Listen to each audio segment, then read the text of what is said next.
کہتے ہیں کسی سلطنت کے ایک بادشاہ بڑا طاقتور اور بڑی شان و شوکت والا تھا. اسے اپنی عظیم الشان سلطنت، سونا، اگلتی زمین، ہیرے جواہرات اور خزانہ و بڑا ناز تھا. برسوں کی محنت سے اس نے اپنے اقتدار کو بڑا مضبوط کر دیا. اب اسے کسی دشمن کا خطرہ بھی نہیں تھا. ایک روز اپنے سلطنت کا دورہ کر رہا تھا.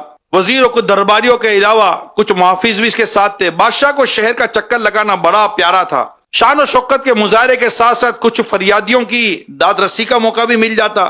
کوئی فریاد کرتا، کوئی تکلیف ہوتی تو دور کر دیتا. واپسی پر محل کے قریب اسے ایک فقیر نظر آیا جو پرانے کپڑوں میں ایک سائٹ پر بے نیاز، بے پرواہ ہو کر بیٹھا تھا. بادشاہ نے نرم لہجے میں دریافت کیا، اپنی کوئی ضرورت بتاؤ تاکہ میں اسے پورا کر سکوں.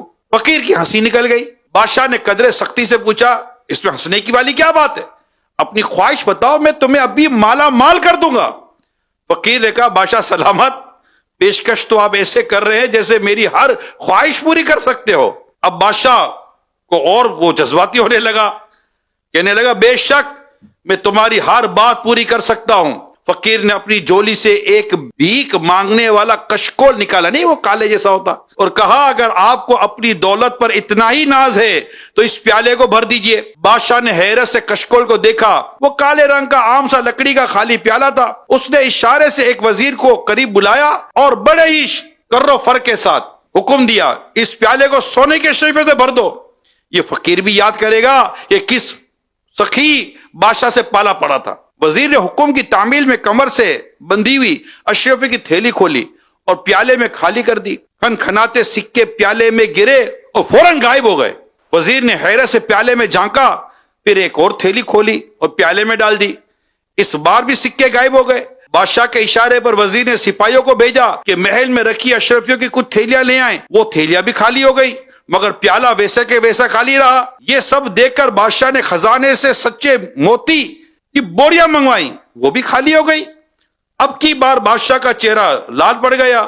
اسے ضدی لہجے میں وزیر سے کہا، اور بوریاں منگواؤ، جو کچھ بھی ہے اس پیالے میں ڈال دو، اسے ہر حال میں بھرنا چاہیے.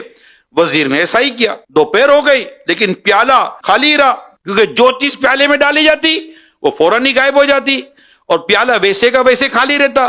آخر شام ہو گئی. بادشاہ کے چہرے پر بے بسی اب نظر آنے لگی. اب اس کو ہارا ہوا پن اس کا ظاہر ہونے لگا اور اس نے آگے بڑھ کر فقیر کا ہاتھ تھاما اور نظریں جھکا کر اسے معافی مانگی اور کہنے لگا، اے مرد درویش، اب تم ہی بتاؤ کہ اس پیالے میں ایسا کیا راز ہے جو یہ بھرتا ہی نہیں ہے. فقیر نے اب سنجیدگی کے ساتھ جواب دیا، اس میں کوئی خاص راز کی بات نہیں ہے بادشاہ سلامت. دراصل یہ پیالہ انسانی خواہشات سے بنا ہوا ہے. انسان کی خواہشات کبھی پوری نہیں ہو سکتی. جتنا چاہو ڈال دو، خواہشات اور تمناؤں کا پیالہ ہمیشہ خالی رہتا ہے، ہمیشہ مزید طلب میں ہی کھلا رہتا ہے. حل میں مزید، حل میں مزید، حل میں مزید، اور دو اور دو اور دو. Wishes are unlimited. خواہشات کی کوئی حد نہیں ہوتی. اللہ پاک ہمیں اپنی نفس اور خواہشات پر قابو پانے کی توفیق عطا فرمائے.